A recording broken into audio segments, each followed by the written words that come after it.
Okay. Last கிளாஸ்ல RLC சர்க்யூட்னா என்னன்னு பார்த்தோம். ஒரு ஏசி சோர்ஸோட ஒரு ஏசி கரண்ட் எடுத்துட்டு போய் ஒரு ரெசிஸ்டர், ஒரு இண்டக்டர், அப்புறம் ஒரு கெப்பாசிட்டர் இவங்களுக்கு கொடுக்கும்போது ஒரு ரெசிஸ்டர், ஒரு இண்டக்டர், ஒரு கெப்பாசிட்டர் இவங்க 3 பேருக்கும் கொடுக்கும்போது நான் கொடுத்தது என்ன கொடுத்தேன்? நான் கொடுத்தது V Vm sin omega t உள்ள கொடுப்பேன். எனக்கு கிடைக்கிற கரண்ட் என்னவா இருக்கும் அப்படின்னு பார்த்தீங்கன்னா, I Im sin omega t plus r minus 5. Vக்கும் Iக்கும் ஒரு என்ன இருக்கும்? 5 அப்படிங்கிற ஒரு ஃபேஸ் டிஃபரன்ஸ் இருக்கும். அது மட்டும் இல்லாம இங்க கிடைக்கக்கூடிய எனக்கு கிடைக்கக்கூடிய மொத்த வோல்டேஜ் டோட்டல் பொட்டன்ஷியல் டிஃபரன்ஸ் அப்படிங்கிறது எப்படி இருக்கும் அப்படின்னு பார்த்தீங்கன்னா, VR square plus okay VL minus VCD whole square. அதே மாதிரி மொத்த மின்தடை இம்பிடன்ஸ் எப்படி இருக்கும் அப்படின்னு பார்த்தீங்கன்னா, root of R square plus XL minus XCD whole square. So இதில் தான் ஒரு கண்டிஷன் பார்த்தோம். ஃபார் மினிமம் இம்பிடன்ஸ்க்கு, அதாவது குறைந்தபட்ச மின்தடைக்கு மின்தடை குறையா இருக்கணும் அப்படின்னா XL-ம் XC-யும் ஈக்குவலா இருக்கணும். சரியா? For Z to be minimum.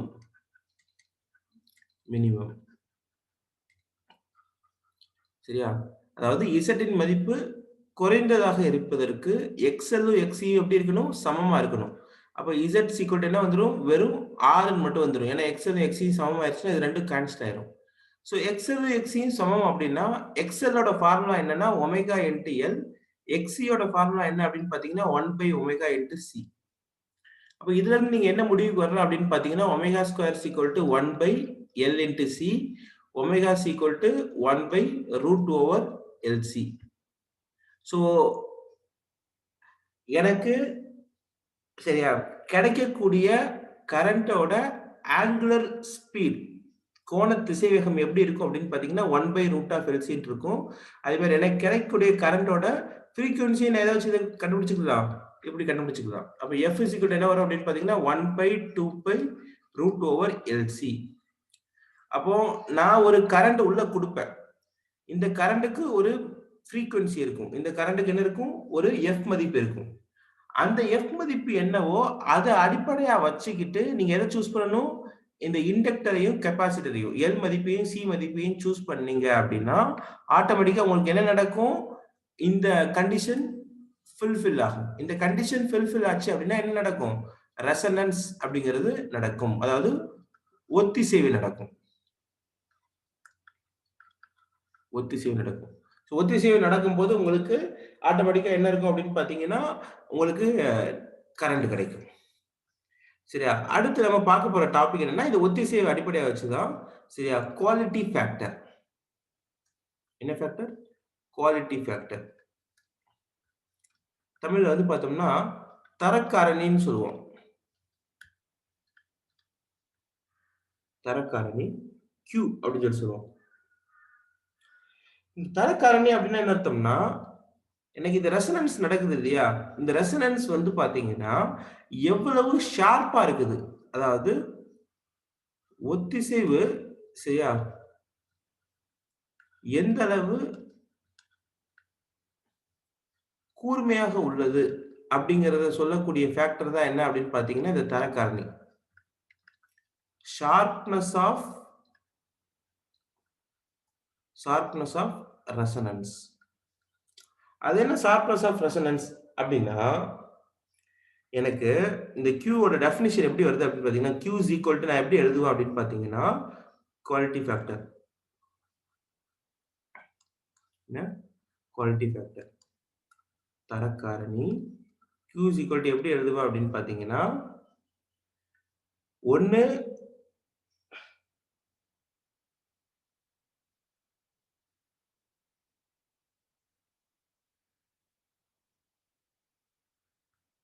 ஒன்னு XL by R பார்க்கணும். இல்லனா XC by R பார்க்கணும். சரியா? எப்போ அட் ரெசனன்ஸ்ல XL ஓட மதிப்பு ஒத்திசைவில எப்படி இருக்குது?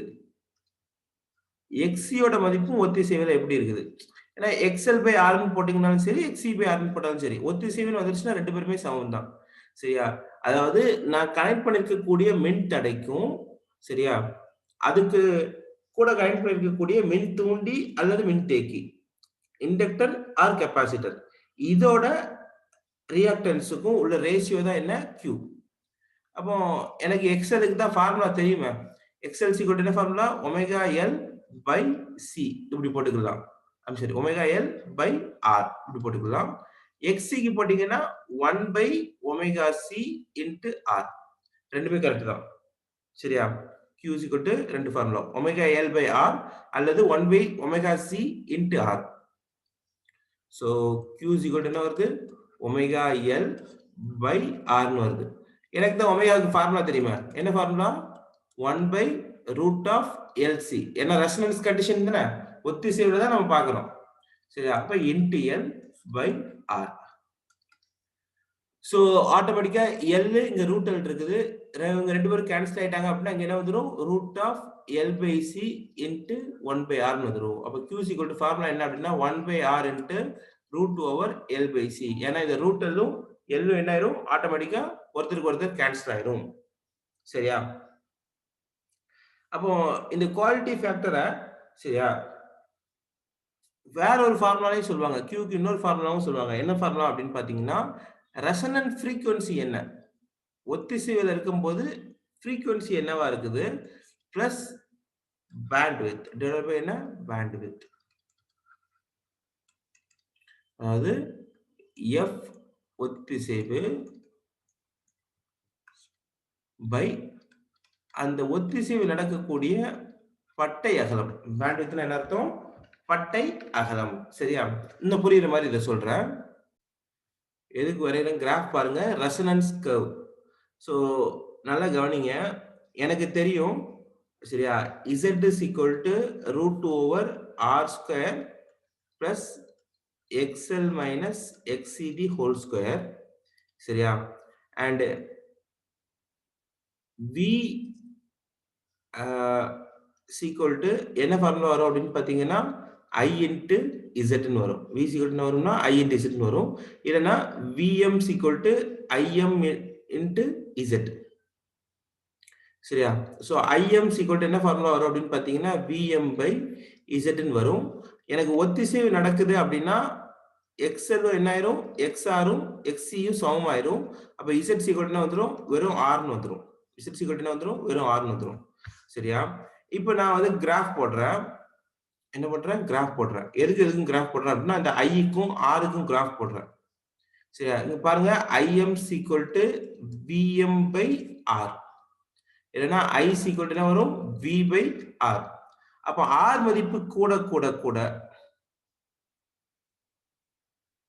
சரியா, R மதிப்பு கூட கூட கூட I மதிப்பு என்ன ஆயிட்டே இருக்கும்? குறைஞ்சிட்டே இருக்கும். சோ நான் இப்போ எதுக்கும் கிராஃப் போடுறேன் அப்படின்னு பாத்தீங்கன்னா I-க்கும் F-க்கும் கிராஃப் போடுறேன். அதிர்வெண்ணுக்கும் F-க்கும் கிராஃப் போடுறேன். அதிர்வெண்ணுக்கு ஃபார்முலா என்ன அப்படின்னு பாத்தீங்கன்னா, ஒத்திசைவு அதிர்வெண்ணுக்கு தான் ஃபார்முலா தெரியும். என்ன ஃபார்முலா? 1/2π into, சரியா, 1/LC. 1/2π into √1/LC. சரியா? இது என்ன ஃபார்முலா? FR. அது ஒத்திசைவு அதிர்வெண். எனக்கு அதிர்வெண் கூட கூட, ஏன்னா ஐயோட ஃபார்முலா என்ன? ஐயோட ஃபார்முலா என்ன? IM sin ஒமேகா டி தானே, ஒமேகா டி பிளஸ் 5. அப்ப பாத்தீங்கன்னா IM sin ஒமேகாவுக்கு பதிலா நான் என்ன போடுறேன் அப்படின்னு பாத்தீங்கன்னா 2π into F into T plus or minus 5. இப்ப பாத்தீங்கன்னா இந்த F ஓட மதிப்பு கூட கூட கூட, சரியா, சைன் வேல்யூ என்ன ஆயிட்டே இருக்கும்? கூடிட்டே இருக்கும். சைன் கூடிட்டே இருந்துச்சுன்னா I என்ன ஆகும்? இன்க்ரீஸ் ஆயிட்டே போகும். I என்ன ஆகும்? இன்க்ரீஸ் ஆயிட்டே போகும். ஒரு கட்டத்துல வந்துருச்சுன்னா I என்ன ஆகும்? அதோட உச்ச மதிப்பு அடைஞ்சிரும். உச்ச மதிப்பு அடைஞ்சதுக்கு அப்புறம் திருப்பி என்ன ஆகும்? குறைய ஆரம்பிக்கும். திருப்பி என்ன ஆகும்? குறைய ஆரம்பிக்கும். சரியா? சோ எந்த F மதிப்புல இந்த இது குறையுதோ, எந்த F-ல இது குறையுதோ, அத நம்ம என்ன சொல்றோம்? ஒத்திசைவு அதிர்வெண்னு சொல்றோம். சரியா? சப்போஸ் இதே கிராஃப் வந்து பார்த்தோம்னா இதே நான் ஐக்கும் எஃப்க்கும் கிராஃப் வரைகிறேன். பட் இந்த இடத்துல ஆர் வேல்யூ வந்து பார்த்தீங்கன்னா கம்மியா இருக்குதுன்னு வச்சுக்கோங்க. இந்த கிராஃபுக்கு இருக்கக்கூடிய மின்தடை மதிப்பு கம்மி. இப்போ நான் மின்தடையை கொஞ்சம் என்ன பண்றேன், ஆர் மதிப்பை இன்னும் கொஞ்சம் கம்மி பண்றேன். சரியா? இது வந்து பார்த்தோம்னா அதிக ஆர் மதிப்பு. சரியா? ரெசிஸ்டன்ஸ் வந்து ஜாஸ்தியா இருக்குது. உதாரணத்துக்கு ரெசிஸ்டன்ஸ் 10 ஓம்னு இருக்குது. அந்த 10 ஓம்க்கு இந்த கிராஃப் வரைஞ்சிருக்கேன். இப்ப இதுவே ரெசிஸ்டன்ஸோட வேல்யூவை 10 ஓம்ல இருந்து 5 ஓமா குறைச்சிட்டேன் அப்படின்னா கிராஃப் என்ன ஆகும் அப்படின்னு பாத்தீங்கன்னா இன்னும் கொஞ்சம் அதிகமாகும். என்ன ஆகும்? இன்னும் கொஞ்சம் அதிகமாகும். சேம் தான். இந்த கிராஃப் எங்க ஸ்டார்ட் ஆகுதோ அங்கதான் இந்த கிராஃப் எங்க ஸ்டார்ட் ஆகுதோ அங்கதான் இந்த கிராஃப் ஸ்டார்ட் ஆகும். இந்த கிராஃப் எங்க முடியுதோ அங்கதான் இதுவும் முடியும். அது பிரச்சனை இல்லை. ஆனா இந்த அதிகபட்ச மின் மதிப்பு இருக்கு இல்லையா, மின்னோட்டத்தோட மதிப்பு, இது வெறும் ஒத்திசைவு அதிர்வெண்ணை மட்டும் சார்ந்து இருக்காது. நீங்க என்ன மின்தடை வச்சிருக்கீங்க அப்படிங்கறத என்ன பண்ணிருக்கும், சார்ந்து இருக்கும். அப்போ இந்த ஒத்திசைவு அதிர்வெண் எதை அடிப்படையா வச்சு முடிவு பண்ணப்படுது அப்படின்னு பாத்தீங்கன்னா எய்தர் ஒமேகா எல் அடிப்படையா வச்சோ இல்ல 1/ωc அதாவது எக்ஸ்எல்லையோ எக்ஸியோ அடிப்படையா வச்சுதான் முடிவு பண்ணப்படுது. அப்ப தரக்காரணி அப்படிங்கிறது என்னன்னா இந்த குவாலிட்டி ஃபேக்டர் எவ்வளவு ஷார்ப்பா இருக்கு அப்படிங்கறத சொல்லக்கூடியது. சோ அப்போ வந்து பாத்தீங்கன்னா உன்னோட எக்ஸ்எல்லுக்கும் ஆர் எக்ஸிக்கும் உள்ள எக்ஸிக்கும் இந்த ஆருக்கும் உள்ள தகவத்தை நம்ம என்ன சொல்றோம் அப்படின்னு பாத்தீங்கன்னா இந்த கியூன்னு சொல்றோம். XL by R அல்லது XC by R.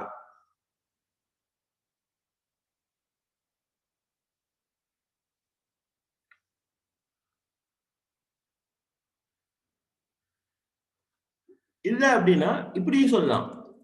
VXL VL அதாவது Lக்கு குறுக்க இருக்கக்கூடிய மின்னழுத்த வேறுபாடு அல்லது Cக்கு குறுக்க இருக்கக்கூடிய மின்னழுத்த வேறுபாடு by VR. சோ இது ஒரே ஃபார்முலா தான். ஏன்னா I எல்லாத்துலயும் வரும். I காமன் எடுத்து நீங்க என்ன பண்ணிக்கலாம், கேன்சல் பண்ணிக்கலாம். சரியா?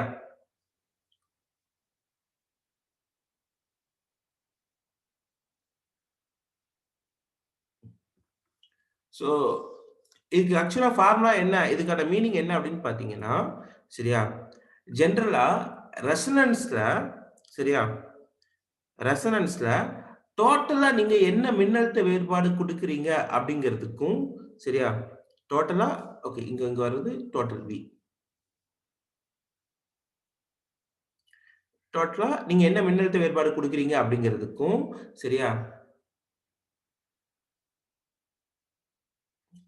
VL அல்லது VCக்கு குறுக்கு உள்ள மின்னழுத்த வேறுபாடுக்கு உள்ள தகவத்தை நம்ம என்ன சொல்றோம், Qன்னு சொல்றோம். மொத்த மின்னழுத்த வேறுபாடுக்கும் ரெசனன்ஸ் கண்டிஷன்ல மொத்த மின்னழுத்த வேறுபாடு அப்படிங்கிறது எதுக்கு ஈக்குவலா இருக்கும், VL அல்லது VC அப்படிங்கிறது ஓகே. பட் இவங்க ரெண்டு பேரும் எப்படி இருப்பாங்க, ஈக்குவலா இருப்பாங்க. ஆனா மொத்த மின்னழுத்த வேறுபாடு அப்படிங்கிறது எப்படி இருக்கும், VRக்கு சமமா இருக்கும். ஏன்னா VL VC என்ன ஆயிரும், ஒண்ணுக்கு ஒண்ணு கேன்சல் ஆயிரும். XL XCயும் கேன்சல் ஆகுதுன்னா அப்ப ஆட்டோமேட்டிக்கா VL VCயும் கேன்சல் ஆயிரும். சோ VL by VR னு சொல்லிக்கலாம் ஆர் VC by VR னு சொல்லிக்கலாம். டோட்டல் பொட்டன்ஷியல் டிஃபரன்ஸ்க்கு சரியா நீங்க என்ன இது கொடுக்குறீங்க அப்படிங்கிறது தான் என்ன இதோட குவாலிட்டி ஃபேக்டருக்கான ஃபண்டமெண்டல் ஃபார்முலா. சரியா? சோ இந்த தரக்காரணியில ஏதாச்சும் டவுட் இருந்தா சொல்லுங்க. ஓகே. சோ எக்ஸாம்பிள் 4.22ல என்ன கொடுத்திருக்காங்க, ஒரு தொடர் RLC சுற்றில் உள்ள மின்தூண்டியின் மின்மறுப்பு கொடுத்திருக்காங்க. மின்தூண்டியின் மின்மறுப்பு கொடுத்திருக்காங்க. மின்தேக்கியின் மின்மறுப்பு கொடுத்திருக்காங்க. அப்புறம் மின் தடை கொடுத்திருக்காங்க. எவ்வளவு கொடுத்திருக்காங்க, இது வந்து 184 ஓம், இது வந்து 144 ஓம், அப்புறம் இது 30 ஓம். இந்த மூணு கொடுத்திருக்காங்க. சரியா? அப்படி எனில் மின் சுற்றின் மின் எதிர்ப்பை கணக்கிடுங்கன்னு கேக்குறாங்க. மின் சுற்றின் மின் எதிர்ப்புக்கு என்ன formula, Z is equal to root of R square plus XL minus XCD whole square. எல்லா மதிப்புமே இருக்கு, சப்ஸ்டிட்யூட் பண்ணா கிடைச்சிடும். அடுத்து என்ன கேக்குறாங்க அப்படின்னா, மின்னழுத்த வேறுபாடு மின்னோட்டம் ஆகியவற்றுக்கு இடையேயான கட்ட வேறுபாடு phi என்னன்னு கேக்குறாங்க. கட்ட வேறுபாடு அர்த்தம் phi. phiக்கு தான் நான் ஃபார்முலா சொன்னேன். எப்படி சொன்னேன், எனக்கு இந்த சைடு இருக்கிறது VL minus VC இருக்கும், இந்த சைடு என்ன இருக்கும், VL minus VC இருக்கும், இங்க என்ன இருக்கும், VR இருக்கும். அப்ப இது ரெண்டுக்கும் பொதுவா தான் எது போகும், V போகும். இது என்ன கோணத்துல போகுது அப்படிங்கிறது தான் phi. அப்ப நீங்க tan phi is equal to என்ன ஃபார்முலா போடலாம், opposite side VL minus VC by VR அல்லது அப்படின்னா XL minus XC by வெறும் R. ஸோ எக்ஸலோட மதிப்பு தெரியும், எக்ஸியோட மதிப்பு தெரியும், ஆர் மதிப்பு தெரியும். அதுல இருந்து நீங்க என்ன கண்டுபிடிச்சலாம்? 5 = tan inverse of எக்ஸல் மதிப்பு என்ன? 144 சரி 184 மைனஸ் 144 பை 30. சரியா? சோ இதை வச்சு நீங்க என்ன கண்டுபிடிச்சிடணும்? 5 மதிப்பை கண்டுபிடிச்சிட வேண்டியதான். அவ்வளவுதான். இப்போ இதே மாதிரி எக்ஸாம்பிள் 4.22 புரிஞ்சுதா? 4.22 புரிஞ்சுதா? என்ன பாக்குறீங்க?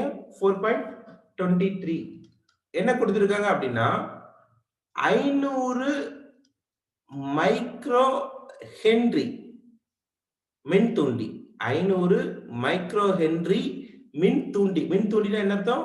L value. மைக்ரோ ஹென்ரினா ஹென்றி அப்படிங்கிறது எதோட அலகு? இந்த எல்லுக்கான அலகு. அப்புறம் 80/π² மைக்ரோ ஃபாரட் மின்தேக்கி. மின்தேக்கினா என்ன கொடுத்துருக்காங்க? சி கொடுத்துருக்காங்க. அப்புறம் ரெசிஸ்டன்ஸ் 628 ஓம் ஆகியவை RLC சுற்றுடன் உருவாக்கப்பட்டுள்ளது. இந்த சுற்றின் ஒத்திசைவு அதிர்வெண் என்னன்னு கண்டுபிடிக்கிறாங்க. ஒத்திசைவு அதிர்வெண்ணுக்கு என்ன ஃபார்முலா? F = 1/2π √LC. அப்போ 1/2π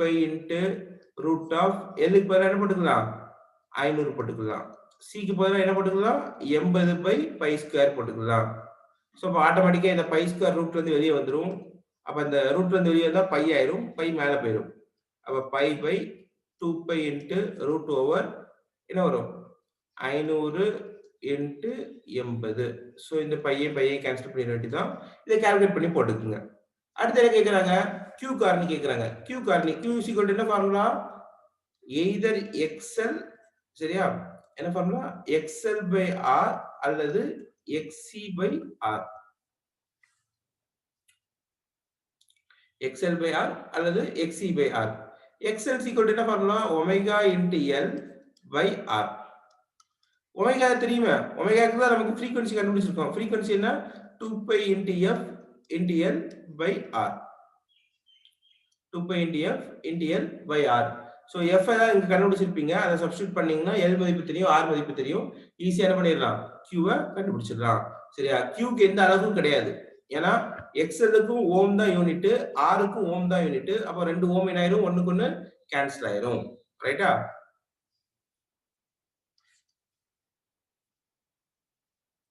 புரிஞ்சா?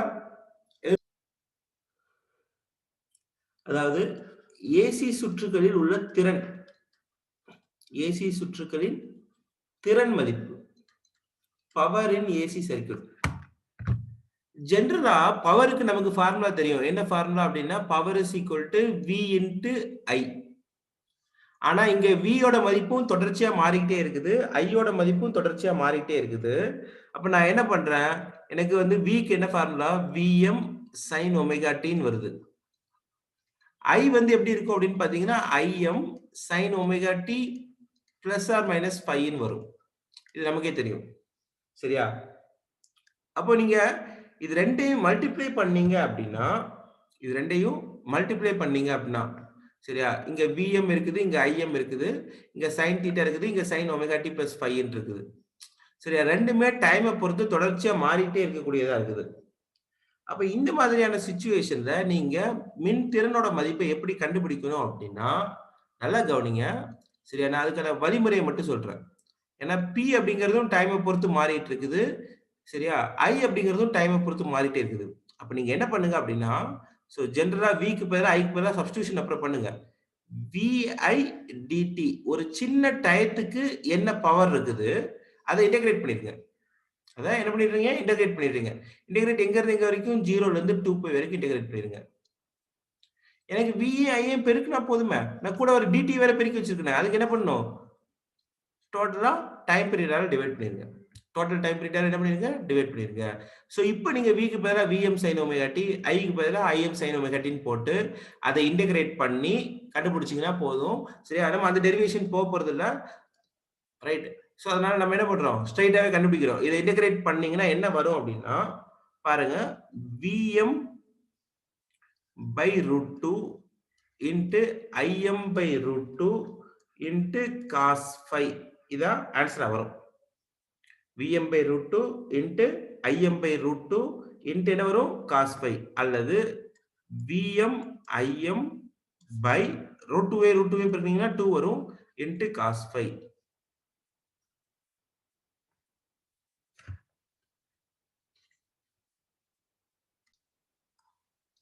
இப்போ நமக்கே தெரியும் Vm by root 2 அப்படிங்கிறது தான் என்னன்னா Vrms into Irms cos phi. அப்போ இங்க வந்து பார்த்தோம்னா ஜெனரலா வந்து பார்த்தோம்னா V into I தான் போடுவோம். ஆனா இந்த V யோட மதிப்பு I யோட மதிப்பும் தொடர்ச்சியா மாறிட்டே இருக்கிறதுனால நம்ம V யோட எஃபெக்டிவ் வேல்யூ V யோட பயனுறு மதிப்பு என்ன I யோட பயனுறு மதிப்பு என்ன கூட யார போட வேண்டியது இருக்குது இந்த cos phi அப்படிங்கிற ஒரு ஃபேக்டரை உள்ள கொண்டு வர வேண்டியது இருக்குது. அப்ப power is equal to Vrms into Irms ஓகேயா into cos phi. அப்போ எனக்கு V into I அப்படிங்கிறது தான் வந்து பார்த்தோம்னா true power. V into I தான் என்ன உண்மையான பவர். சரியா? ஆனா எனக்கு வந்து பார்த்தோம்னா ஒரு கட்டத்துல Vrms Irms அப்படிங்கிறது எனக்கு கிடைக்கும். So cos phi is equal to நீங்க எப்படி எழுதிக்கலாம் அப்படின்னு பாத்தீங்கன்னா P by Vrms by Irms. அப்ப P அப்படிங்கிறது தான் உண்மையான திறன். சரியா? உண்மையான திறன். as per logic இதுதான் திறன். Vrms அப்படிங்கிறது தான் நமக்கு கிடைக்கக்கூடிய எஃபெக்டிவான வேல்யூ. Irms அப்படிங்கிறது மின்னோட்டத்துல கிடைக்கக்கூடிய எஃபெக்டிவான வேல்யூ. அப்ப Vrms Irms பெருக்குறீங்க அப்படின்னா உங்களுக்கு கிடைக்கிறது என்னன்னா தோற்ற திறன்னு சொல்லுவாங்க. நமக்கு லாஜிக் படி நமக்கு கிடைக்கிறது என்ன இந்த Vrms into Irms. சரியா? ஒரிஜினல் பவர் என்ன P. அதாவது Vrms into Irms into cos phi. அப்ப இந்த cos phi is equal to என்ன போடலாம்? உண்மையான திறன் பை தோற்ற திறன். True power by apparent power. என்ன power formula true power by apparent power. So cos phi க்கு என்ன பேர் அப்படினு பாத்தீங்கன்னா திறன் காரணி அப்படினு சொல்லி சொல்லுவோம். cos phi க்கு என்ன பேரு திறன் காரணி, அதாவது பவர் ஃபேக்டர் அப்படினு சொல்லிட்டு பார்த்தோம். முன்னாடி பார்த்தது குவாலிட்டி ஃபேக்டர், இங்க பார்க்கிறது என்ன பவர் ஃபேக்டர். சரியா? as usual நமக்கே தெரியும். நம்ம வந்து பார்த்தோம்னா இந்த இதுல எடுத்திருப்போம். எப்படி எடுத்திருப்போம்? this will be வந்து பார்த்தோம்னா z ன்னு எடுத்திருப்போம். இது வந்து பார்த்தோம்னா xl xc ன்னு வந்திருக்கும். இது என்ன வந்திருக்கும் r ன்னு வந்திருக்கும். இதுதான் phi. அப்ப இங்க லாஜிக் படி நீங்க cos phi கண்டுபிடிக்கணும் அப்படினா cos phi க்கு என்ன ஃபார்முலா adjacent r மதிப்பு by ஹைபோடென்யூஸ் யாரு z மொத்தம் இது. அப்ப r by z. சோ இப்படி நீங்க என்ன சொல்லலாம் cos phi யோட மதிப்பை போடலாம். ஓகேயா? இப்போ நல்லா கவனிச்சீங்க அப்படினா நான் இங்க பின்னாடி எழுதுறேன். cos phi is equal to r by என்ன வருது z வருது. அப்ப r by z க்கு பதிலா என்ன போடலாம் r square plus xl minus xc the whole square. இப்போ ஒரு RLC சுற்றுல r மட்டும் தான் இருக்கு xl xc இல்ல அப்படினா அதாவது பியூர் ரெசிஸ்டிவ் சர்க்யூட்டா இருந்துச்சு அப்படிங்கிற பட்சத்துல அப்படினா அர்த்தம் தூய மின் தடையாக்கி இருந்துச்சுனா அப்ப யார் இருக்க மாட்டா இந்த xl இருக்க மாட்டா இந்த xc இருக்க மாட்டா. அப்பனா என்ன வந்துரும் cos phi is equal to r by இவங்க ரெண்டு பேரும் கேன்சல் ஆயிடுவாங்க. அப்ப r ஸ்கொயர் மட்டும் இருக்கும், ரூட் எடுத்து r ஆயிரும். அப்ப phi equal to என்ன வந்துரும் phi equal to என்ன வந்துரும் cos inverse of 1. ஏனா r கேன்சல் ஆயிடுச்சுனா 1 தானே. அப்ப phi equal to cos inverse of 1. cos க்கு எப்ப 1 வரும் phi அது 90 டிகிரியா இருக்கும்போது. சரியா? அப்போ உங்களுக்கு தெளிவா கேள்வி கேட்பாங்க I is equal to Im sin omega t plus or minus pi by 2 ன்னு இருந்துச்சு அப்படினா plus or minus pi by 2 ன்னு இருந்துச்சு அப்படினா சரி plus or minus pi by 2ங்கற பாருங்க. cos inverse of 1 என்ன 0 டிகிரி. cos inverse of 1 என்ன 0 டிகிரி. அப்ப வெறும் sin omega t மட்டும் தான் வரும். plus or minus pi என்ன ஆயிரும் 0 ஆயிரும். அப்ப I is equal to Im sin omega t ன்னு வந்துருச்சு அப்படினா அது என்ன அர்த்தம் ஒரு தூய மின்தடையாக்கி மட்டுமே இருக்கக்கூடிய ஒரு சுற்று. தூய மின்தடையாக்கி மட்டுமே இருக்கக்கூடிய ஒரு சுற்று. ரைட்டா? இரண்டாவது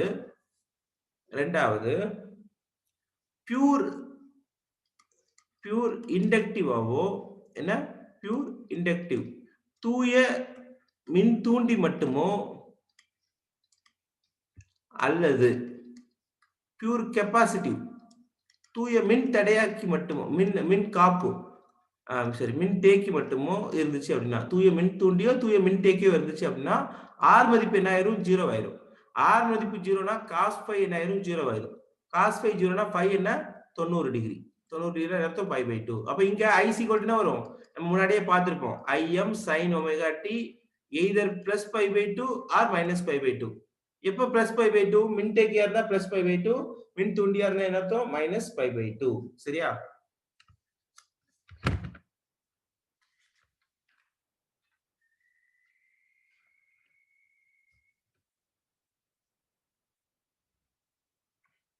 ஓகே